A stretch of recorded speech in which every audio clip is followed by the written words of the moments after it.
3, 2, 1. Ready when you are, Mr. Oh, I'm not ready. I lied.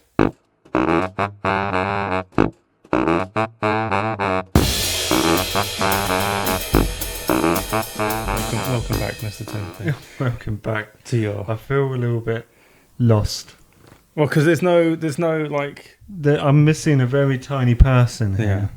Yeah. All 32 centimeters of him. It's the emotional support. You know, it's like you get My those emotions. stress dummy. Yeah, it's the emotions. Like you get like the little emotional support pets and stuff. Like that's what he is. You know, It's like that little. I don't want to say Jack Russell, but I was thinking more like Cockapoo because of the energy that he has. I mean, he's a cock. And a poo. No, I love him. That's a lie. How do you know? I can see it. Look, I've got it written down from last time. Your page is blank. I'll show everyone. Look, there's the words there. 2 minutes in, love it. Yeah, this is great. We're so silly. We're so silly. So you captured me.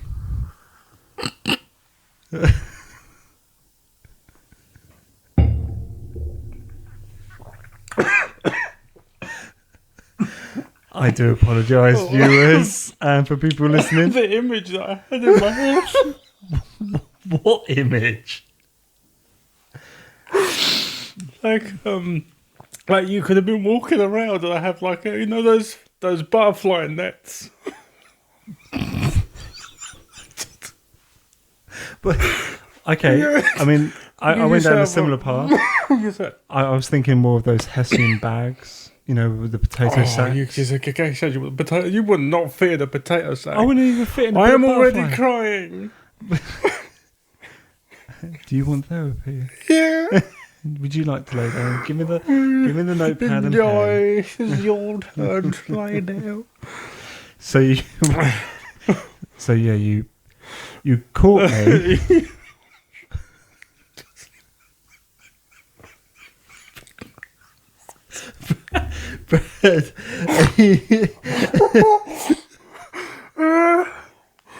Oh God, I love my imagination. It's brilliant. Your imagination is a gift. I wish I want to bring that to animate it. If we could without damaging you. Yeah, I'm all hot now. You look a bit flustered. If we could insert an aux like the cable. the neural link. Yeah. Oh. And then for it to be on the screen or whatever of your delightful imagination. But I feel like it will be an Instagram reel. If you have to see it. I think it will be like an Instagram reel. It will just be one thing after another. And it's just a variety of topics covered in a matter of seconds. Yeah. But let's get back onto the programme. Yes. So you caught me. By surprise. Yeah. By surprise. And you have brought me to to the studio. Yeah, I chucked him in the back of my van. He didn't have a chance. No, I mean, there was a part of me was thinking of getting, I don't know, some Guinnesses. I haven't had a Guinness for a little while. But then getting Guinnesses in this weather is just not, nah. What would you have? Because it is still quite warm. It's like 30 degrees. Something with ice. I mean, if I had to choose, I do like a G&T. A G&T? I haven't had one of those for quite some time. But the thing is, it's just like don't get me wrong, in comparison to going out, you are having the cheaper alternative if you go to a supermarket or whatever, but I don't know. I look at it now as like, that money could go on something else. Yeah. I know. I don't feel the need to have it. I like the thought of it. But if I haven't got anything in the house for it, then it's kind of like, oh, all right. No point. I'll just admit defeat. Yeah. But, yeah, I think in the weather, especially with the heat that we're getting, probably a G&T. That's not bad, because I think for me, if I was to, and I haven't drunk for quite some time, hashtag never stay with Mick. Mick and his boat. Dear God. Hello, Uncle Mick. Hope you're doing good. Well, if you thought being captured was one thing, in my opinion. Being with him, that's a different story. That is another story. Well, you know what? I can't wait to bring him on. Mick. He'll have some stories to tell. We would have to split it into 3 segments. Because that man has stories. Just 3. Well, okay. I'm probably being underestimating. It would be like the series of Mick. Yeah, do you know what? It would be literally Mick and a microphone, and off he'd go. Yeah. But the stories he'll come out with, it will be fascinating for all of your viewers. Yeah. You can either choose to believe them or not, but we have seen proof. Yeah, honestly, the stories, we won't go into detail about them because we want him. Yeah. We want the legend that is Mick or living legend. Because that's something I learned. You can't say legend for someone who's still alive. Oh, so living legend. Living legend. That would have been far more effective if your pen was engaged. But there you go. But yeah, a whole series dedicated to that man. What a beautiful human being. Yeah. Honestly, I miss him. Yeah, he's wonderful. Absolutely wonderful. But we're not here today. For some reason, Brad's captured me in the butterfly net. In the butterfly net, yeah. I'm very he's brought me here, but he's been very kind. And he's allowed me to have water. So, what do you want to talk about? Why have you dragged me by the scruff of my neck? Get in the studio. Right. The reason why is because we're going to do Traffic Therapy Part 2. Oh my word, is it my time, is it? It is your time indeed. You are to be sitting in the chair and you may lay down if you wish. You know, I love the placement. Was this intentional? It actually wasn't, but it worked quite well. Well, I can't pass up on an opportunity. It's up like to you. I mean, you can lay that way and I can give you like a couple of strokes on your head and stuff, or you can lay that way. By the way, we're offering a 4D experience. That every time someone says something, as we're taking a sip, just sprays with water. Amazing. To cinemas near you. Right, should I lay down? Yeah, you can lay down. You can just don't fall asleep because it's been a long day. I don't want people looking at my shorts. That's for the other call. Oh. I'm going to take my shoes off though. Get my crawlers out. Welcome to Only Tim's. Only Tim's.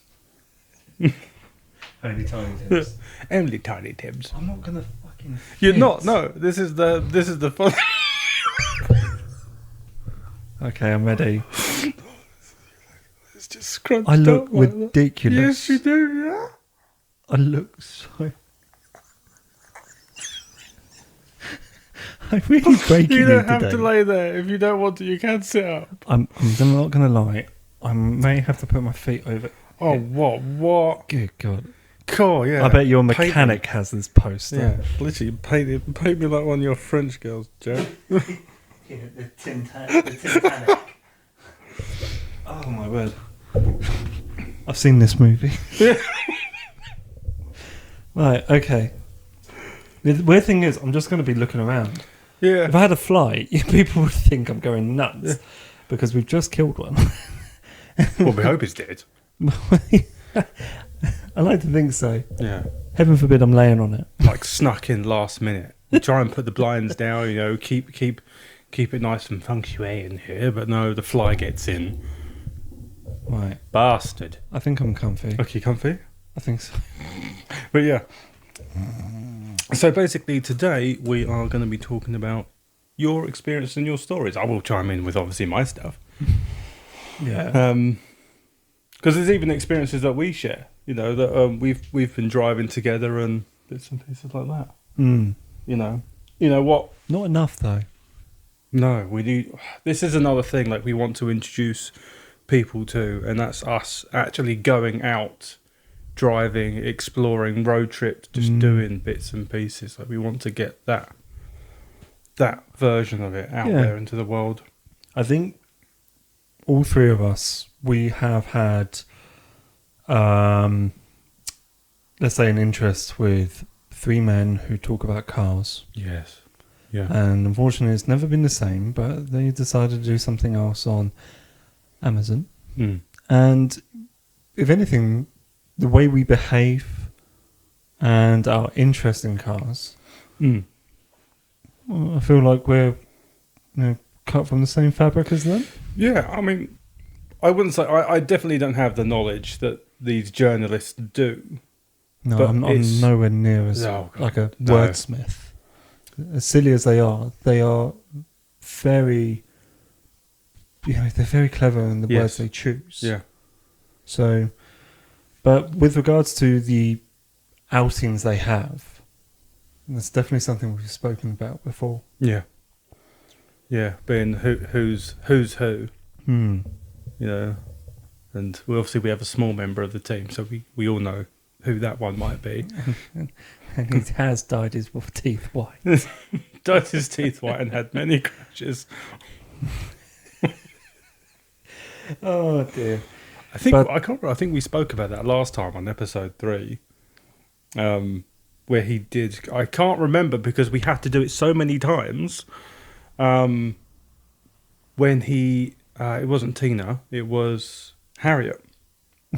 Harriet, yep. When he first got Harriet, The Toyota yeah, Hilux. Toyota Hilux, yeah, first got Harriet, and he just obviously had his accident. And I remember seeing it in the yard with like an eye hanging down. Not the driver. Not the driver, not the driver. The truck, one of its lights, front headlights was just like hanging on a string.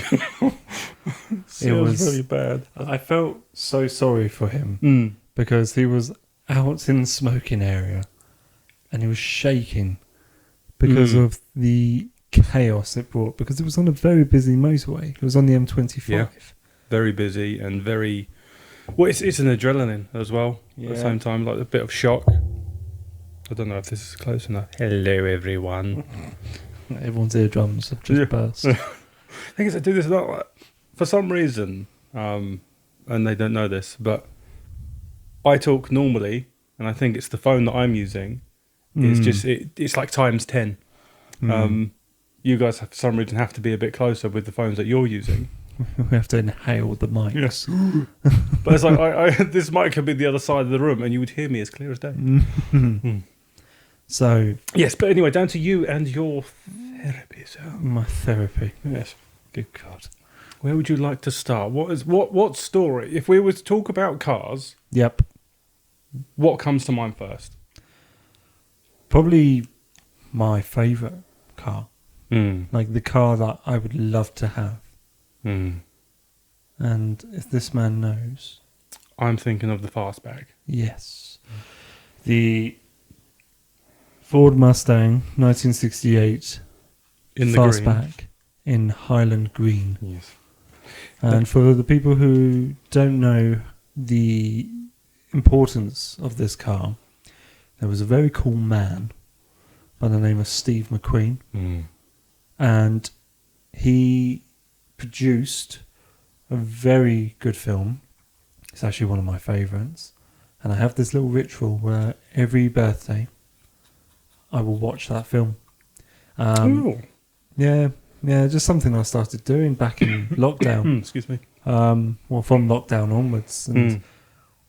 yeah, the storyline, keeping in mind it is an old film, but the car chase between the Ford Mustang and the murderer's car, I think it was a Dodge Charger. Yeah.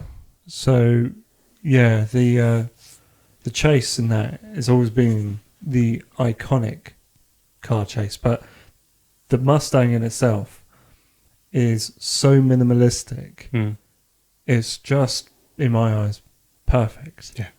And now they're Ford. I think it's like every so many years they pay homage to the Ford Mustang, and then they make their like a modern version Mm. of that car from the film, which is called Bullet, by the way.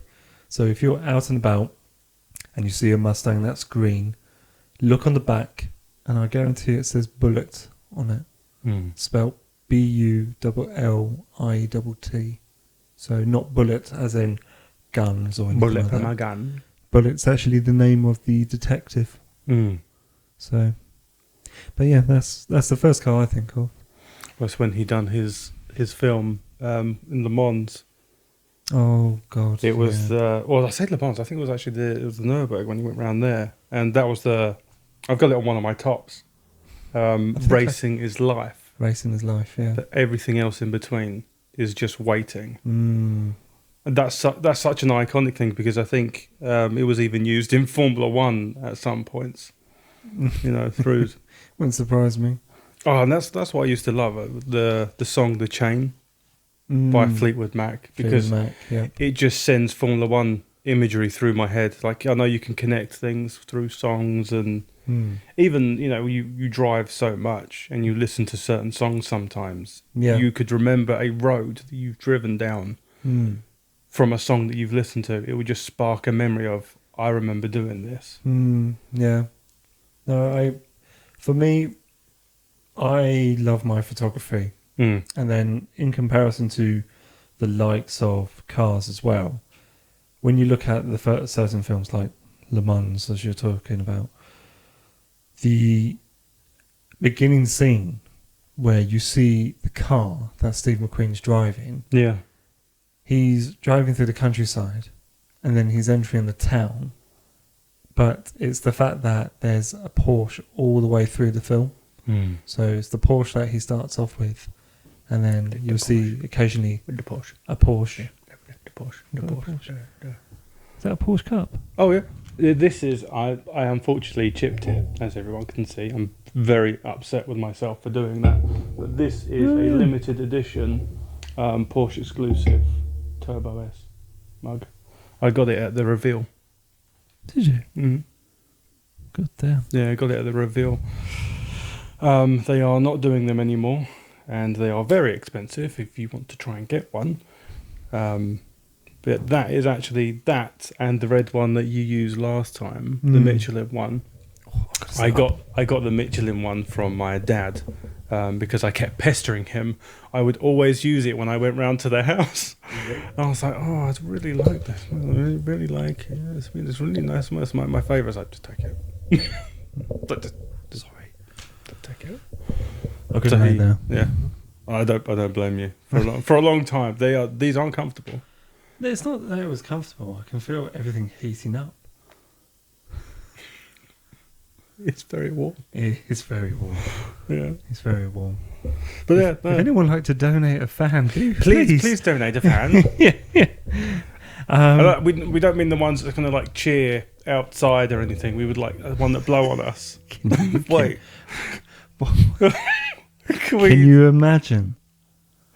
Yeah.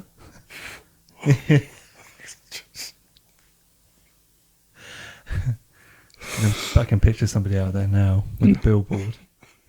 Show us your boobs. just some writing on it. Fan. Yeah, here's your fan. Yeah. Okay. Thank you. Yeah. I suppose we need to really explain things next time. But yeah, if we're focusing on me, then that's the first car I think of. And then from that, I can easily tumble into my experiences of first cars and all of that. Please do. Please do. Yeah. So my first car was probably the most reliable car I had at the time. Annoyingly, within a space of 2 weeks, it got hit either side. So I had a VW Polo with an Irish number plate. I think it must have been like a Mark II VW. Well, there's a difference between the Irish number plates and there's a letter that you can have. I wouldn't know. I just remember a lot of people looking at the number plate and they're saying, "Oh, that's an Irish number plate." I think it's like maybe a H or something. The only reason I know this is because Uncle Mick, he has an Irish number plate, and I think it's because of his last name. Right. I think so. I'm not too sure. I'll have to look it up. Yeah, you could be right. No, for me, I had no idea because it was my first ever car, and with how I treated it. Annoyingly, I wish I treated it better. Was it one of the smaller ones? Then It was a very boxy car. It was fire engine red. oof. But because I had an operation on my right knee, the means of passing was delayed. Yeah. So I couldn't drive about quickly or immediately, should I say. So the car was left on my mum and dad's drive. It is just tempting you then, isn't it? It's tempting. Bright red. This is Bright going, red. drive me. But then Dad was a good sport. Mm. He jumped in like being an enthusiastic BMXer. Mm-hmm. I wanted to go to the skate park, so I would drive myself there with my dad in the passenger seat. Yeah. And then he would use the car to go back. And then come and get you later on. And, Pretty much, yeah. Or I would just ride home, depending on the weather, of course. It's kind of, Or if I wanted to be a real rebel, get on the train. And not cough up. I think we've all allegedly done something like that. I managed to play along with it because being at that age, yeah, I may have possessed a provisional license, but they obviously wanted to charge me, and that's the classic excuse. Well, the ticket machine was out of order, sir. So they said, well, okay, if we were going to charge you for your ticket, we want to see your ID. Oh, I haven't got any ID. Well, what do you mean you haven't got any ID? I'm still 15. Meaning I've only got my national insurance card. This is why he's still 6 foot tall. So with the beard. With a beard. So yeah, I got away with that for a couple of times. But yeah, there was one occasion where I didn't, and yeah, I got a slap on the wrist for it. But yeah, and I think a lot of people have. God, I'm going back into the 2000s terminology here. Okay, here we go. Bunked. But bunked off school. Yeah, bunked the train. Bunked. Yeah. Yeah. God damn. Bunked. But yeah, VW Polo. But annoyingly, like I said, it got hit either side by the neighbours. What? Yeah. It's like they had a personal vendetta, but no, they're just clumsy. I had one person go into me, and then the other, like later in the week, the road I was living on at the time was very busy, so they then decided to go into the other side. So was this like not the same person? Big dents, or they? They caved because it was a 5-door Polo. They caved both sides in. Yeah, I know. Devastated. That's a great experience for a first car. In 2 weeks? In the space of a week. In the space of, oh my God. So you can imagine the cases that were brought to light because of the idiotic behaviour of people reversing off their drives. Oh my God, it just got the full brunt of it. This is why we reverse into parking spaces. Exactly. We had a wonderful Italian working with us. Shout out to Giuseppe. Yeah, and he drove him to hospital, didn't he? Or to it was A&E at the time, and you was asked to follow, I believe. I'll happily let you tell the rest because you were first hand. Like I've only heard, from. I was first hand. You're absolutely right. God damn it! Right. So Giuseppe, our manager at the time, the manager was like a ball of energy, and he wanted to assemble this racking system on site for the job that we used to do. Brad and myself, we had to test a lot of earthworks, and most of the time we would have to bring samples back to this on-site lab And somehow the manager managed to slice his thumb so cleanly that the poor man looked very pale, probably as white as the shirt that I'm wearing. So immediately, for a cut like that, he had to seek medical attention. So the plan was, because the manager lived very close to me, I had to, and Giuseppe too, we had to convoy our way back into Maidstone. So we were working in a town called Crawley, which is approximately 15 minutes or so away from Gatwick Airport. Yeah. And from Crawley to Maidstone works out to be, let's say, an hour, because of the unpredictability of the motorway. And we... I'm so glad that this one sparked up. I'm looking at you thinking, where in the world is he going with this? Because I'm thinking Brad's going to tell us a story. Oh, no. Yeah, this one's great. I just thought about hitting old deer. I was like, oh. Oh, yeah, talking about old deers. So, anyway, manager slices his thumb.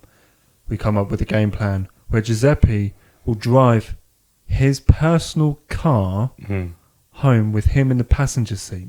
Just to reiterate, this is the manager's personal car, not Giuseppe's personal car. No. Giuseppe was quite new to driving, especially on the motorways.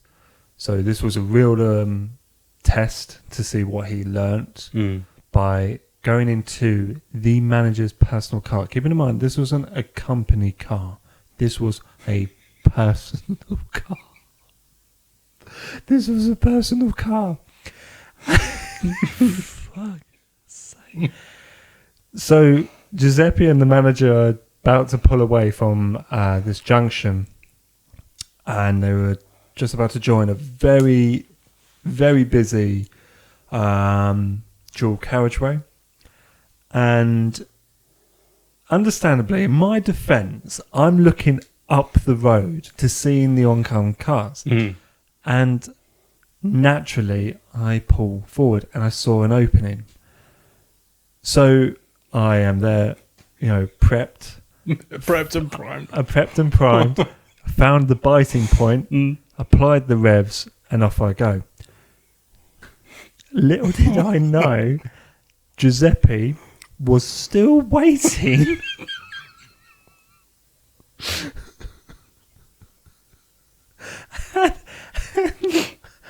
I drove right into the back of the manager's car. Needless to say, I fucked it. And if anything, I pushed Giuseppe onto the George. So he went. And he went. And the manager clearly, because there were no tinted windows like on modern cars these days, you could see straight through, and the hands were going. I'm sure there was there was possibly blood everywhere. Giuseppe pulled over into the little lay-by on the dual carriageway. I am terrified because I only started about a month ago. So I was like fresh meat to the business, and I started, and literally pulled over. I pulled up right behind them, and as I got out, I looked at the manager. When the manager came to me, looking very pale, a little bit miffed, and went, "I would like to just go home, please." And I said, "Sure thing, of course." And we drove, and it was the longest drive ever. It's just in your head. Oh, my heart was pounding so much. And in the end, we got to the Maidstone Hospital, and Giuseppe jumped in with me. The manager went off into the hospital to be seen, and I was seeking reassurance from Giuseppe. But keeping in mind, his English wasn't as great as it is now. No. I kept on saying, "Is he okay? Did he say anything, or what happened?" And he went, "I don't." And I will never forget this. Giuseppe simply looked at me and said, "I don't care. You pushed me nearly into a car."